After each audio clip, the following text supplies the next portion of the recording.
Hello, Professor. This is Amrit Regmi. We are team one in this project. The team members of the project are Aditya Kaur, Amrit Regmi, Dylan Inglet, and Balakon.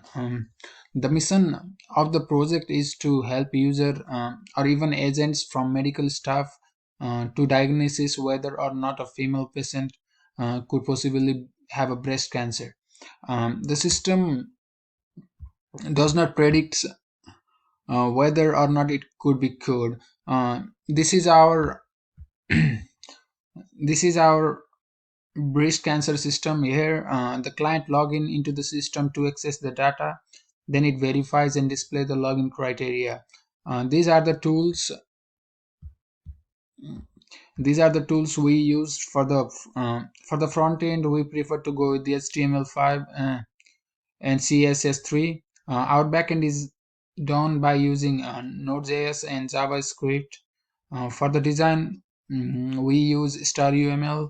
Our socket.io enables real-time bidirectional communication between web client and server. And here is our references. Um, this is a high-end web-based application with the uses peer-to-peer architectural style.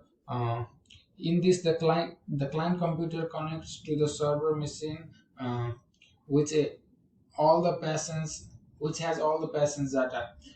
Since this is hosted online, it is universally accessible. However, there is a whitelist for a particular organization in which a client machine need to exist in order to access this application. If the application is used from the unauthorized device, the device will be blocked and will be put in the blacklist.